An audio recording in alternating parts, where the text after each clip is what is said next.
Ukraine युद्ध की वजह से रूस और ईरान के रिश्ते अभूतपूर्व पड़ाव पर पहुंच चुके हैं। वहीं दूसरी तरफ इजराइल के ईरान पर हमले ने भी पुतिन और खामनेई की दोस्ती को दोगुना मजबूत कर दिया है। और यही वजह है कि चाहे परमाणु कार्यक्रम हो या फिर पश्चिम के प्रतिबंध, रूस हमेशा से ही ईरान के साथ कंधे से कंधा मिलाकर खड़ा रहा है। और अब इसी कड़ी में रूस और ईरान को लेकर एक ऐसा खुलासा हुआ है जो मिडिल ईस्ट में इजराइल के लिए सबसे बड़ी मुसीबत बन सकता है। दरअसल डिफेंस सिक्योरिटी एशिया और न्यूज वीक ने रूस और ईरान के बीच हुई एक बहुत बड़ी डील का खुलासा किया है।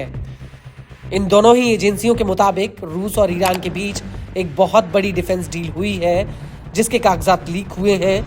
लीक हुए कागजात से ये संकेत मिलता है कि ईरान ने पुतिन के साथ 6 अरब यूरो की एक डील की है। ये डील 48 सुखोई 35 लड़ाकू जेट्स के लिए की गई। इस डील के तहत रूस ईरान को 2026 और 2028 तक 48 सुखोई 35 जेट्स डिलीवर कर सकता है। इस रिपोर्ट में एक्सपोर्ट डेटा का हवाला दिया गया है, जिसे कथित रूप से कंसर्न रेडियो इलेक्ट्रॉनिक टेक्नोलॉजी यानी क्रेट से हासिल किया गया है। ये रूस की सरकारी रोस्टेक कॉरपोरेशन की एक सब्सिडरी है। इस रिपोर्ट को ब्लैक मिरर हैकर ग्रुप ने 3 अक्टूबर 2025 में ऑनलाइन पब्लिश किया है। इस लिस्ट में ईरान को कस्टमर कोड 364 के तहत इंगित किया गया है, जिसे 48 सुखोई 35 जेट्स दिए जाने हैं। इसको लेकर सिक्योरिटी एशिया ने अपनी रिपोर्ट में कहा कि लीक हुई जानकारी दिखाती है कि ईरान को सुखोई 35 जेट्स का एक पैकेज दिया गया है, जिसमें पूर्ण एयरफ्रेम और हथियार सिस्टम को शामिल करने के बाद इसकी कीमत 5 से 6 अरब यूरो से ज्यादा है।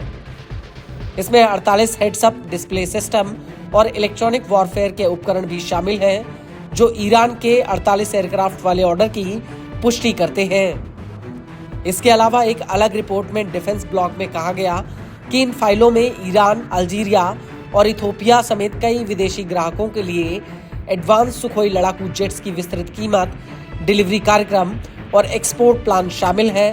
आपको बता दें कि इन फाइलों को हैकर कलेक्टिव ब्लैक मिरर ने 3 अक्टूबर 2025 को ऑनलाइन पब्लिश किया था।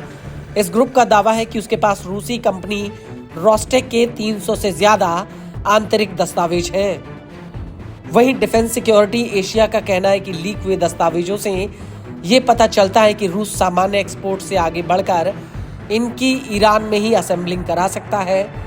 इसके लिए ईरान की एविएशन इंडस्ट्रीज ऑर्गेनाइजेशन को इस डील में शामिल किया जा सकता है। वहीं कुछ अपुष्ट खबरों में कहा गया कि रूस की सुखोई और क्रेट कंपनी के टेक्नीशियन ईरान में साल 2024 की शुरुआत से ही असेंबलिंग की तैयारियों को देखने के लिए मौजूद हैं। रिपोर्ट के मुताबिक अगर ये बात सच साबित होती है तो इससे ईरान कुछ ही वर्षों में 48 से 72 जेट्स की असेंबलिंग करा सकता है। और ऐसे हालातों में ईरान 1970 के दशक के बाद से पहली बार स्वदेशी चौथी पीढ़ी के जेट्स का प्रोडक्शन करेगा। वहीं दूसरी तरफ ईरान के अधिकारियों ने रूसी जेट्स की खरीद की पुष्टि की है। ईरान के सांसद अबोल फजल जोहरेवन ने 1 अक्टूबर 2025 को कहा था कि रूस के मिग-29 पहले ही ईरान के भीतर आ चुके हैं। हालांकि ये कम समय का हल है। लंबे समय के लिए सुखोई 35S भी धीरे धीरे ईरान में प्रवेश करेंगे।